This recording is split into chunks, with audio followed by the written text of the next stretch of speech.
So it's been a few hours since you said that you face imminent arrest. What happens now, and what are you seeing is going to be the future of Imran Khan and the PTI? Well, PTI future, let me just say, if you have a vote bank, no amount of arrests, they have arrested 7,500 members of PTI. Our entire top leadership is arrested. There are about 150 cases on me, so I could be arrested any time. But the point is, you cannot arrest an idea whose time has come. If you look at the polls, the poll ratings, the surveys, PTI is 70% now. So no party has had such popularity. So this is madness what is going on. They're trying to basically kill democracy because, by killing the biggest or trying to crush the biggest party in the country, the only federal party in the country, they're actually dismantling democracy. This program might hear when you might be behind bars. As you said that an arrest is imminent. My question was that what happens to Imran Khan if he goes to jail, and what happens to the Pakistan Tehreek-e-Insaf? Well, I was in jail for 4 days, and I had no idea what was going on because I was completely cut off from all news. So it was only after 4 days I discovered what had happened since I was when I was abducted from the precincts of the High Court, Islamabad, unlawfully as ruled by the Supreme Court. And so it was only afterwards I discovered the demonstrations and the impact. And sadly, 25 people died of that we know about.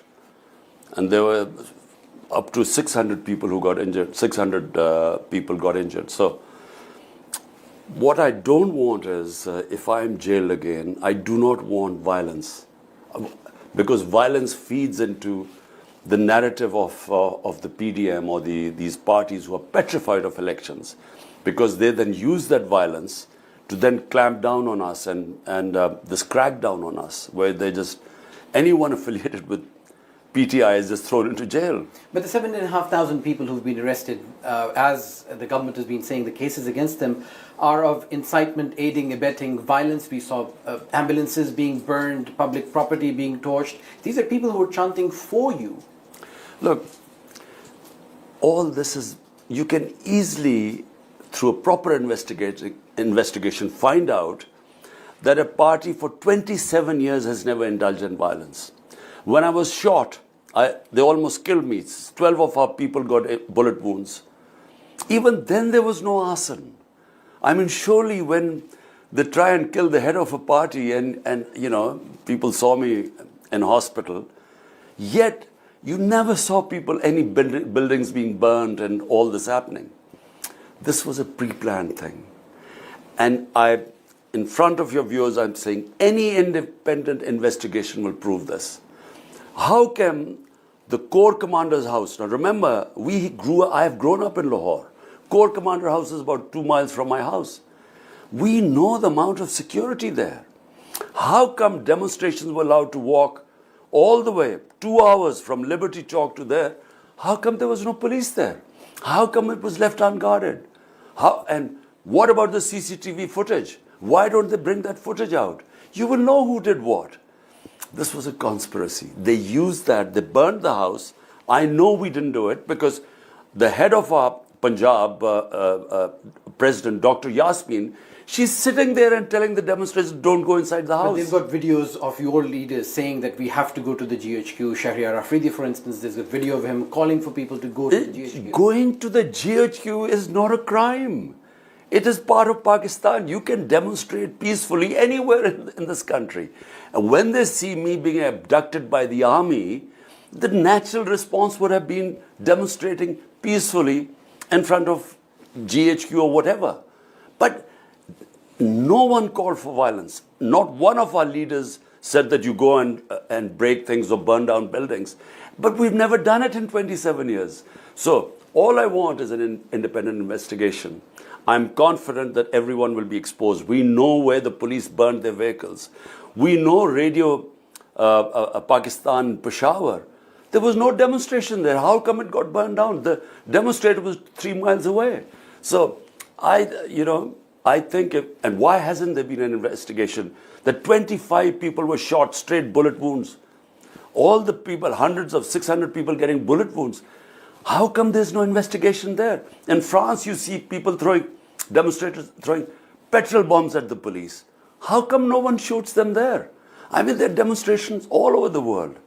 But you don't they were straight firing into the crowd. Why has there been no investigation in that? Well, the government says that it is investigating and geotagging the people who were there, it's tracking their phones, and it accuses you of harboring dozens of what it calls terrorists who were involved in the arson. You see, first of all, let's find what is behind all this. The PDM and the establishment, they are petrified of elections. Why are they petrified? Because every survey says PTI will get 2/3 majority the moment there are elections. Now, to avoid elections, even before this, they had 145 cases on me, criminal cases. A man who's known in this country for 50 years had never had one criminal case. Just in 4 or 5 months, 150 criminal cases. Why? To get me out of the race, get me disqualified. 2 assassination attempts. One where I got shot. Then there was I almost got killed in another attempt in the judicial complex in Islamabad. So why? It's to get me out of the race. So if you understand the reasoning by what is going on right now, the establishment and the PDM parties, then you will know they use this as a pretext to actually crush PTI. How can they have found the 7,500 PTI workers were involved? Have they any evidence?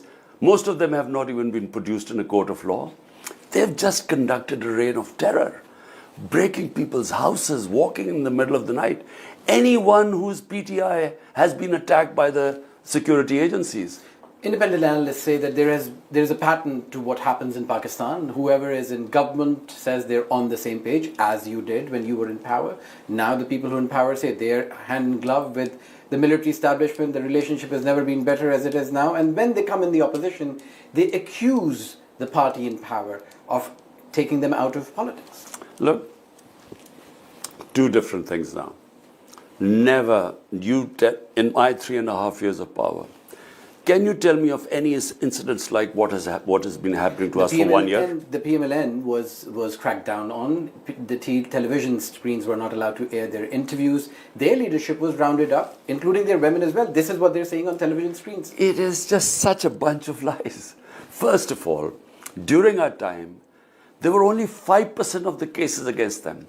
95% of corruption cases against the PML leadership was from their own time. Remember, Ishaq Dar ran away when it was PML government. Nawaz Sharif's 2 sons ran away from Pakistan during their government. You allowed Nawaz to leave, though. No, but first of all the 95% of the corruption cases were when we inherited them. Nawaz went during our time, but unfortunately, we didn't realize that his reports were all doctored. We thought he wouldn't survive a day. We were told in the cabinet. Anyway, what I'm saying is that you cannot even think of comparing what has happened to us in the last 1 year as opposed to what happened to them. I mean, when Nawaz Sharif was why was he banned? Because he was convicted by the Supreme Court. He lied that he was ill. He left the country. A convict leaves the country, absconds from justice, and he was making speeches from London. That's when the courts took a decision. Why have I been banned? I've not even been convicted of one thing. I mean, these are all allegations. So I'm banned from television. They can't show any of my live addresses. My senior leadership, everyone is now lumbered with cases. All our time is spent from going from one court to the other to get bail. This never happened with PML. So now, you say that the problem is with the army chief, but you also say that you promise that you will not sack him. So which one is it? Look, all I'm saying is that the establishment is one man, the army chief. Whatever he decides, it's a disciplined army, as it should be. Now, I have no problem with him. But he seems to have a problem with me. There's something floating out on the social media about some statement or allegations he's made against me, which are quite worrisome because that's what he thinks about me. But it's his problem. There's some reason why he has decided that whatever happens, Imran Khan cannot come into power. But I have no problem with him. So, in other words, I was told that, he's worried that if I come to power, I would sack him. I have, my policy is very straightforward. Army is an institution. You don't directly, what is the word? I mean, you do not want to interfere with it to affect it like all our other institutions have been weakened. And if it's a surety he wants that I shouldn't sack him, well, I was willing to give it. So all I'm saying is the problem is not from my side, it's from the other side. Isn't the root of the problem beginning to when you wanted an ex-general to become the army chief instead of the current one, General Faiz Hamid, who's accused by your political opponents of engineering you into power? This is, again, a myth. And this myth was floated by General Bajwa. I never, a year before the appointment of the army chief, I never even thought about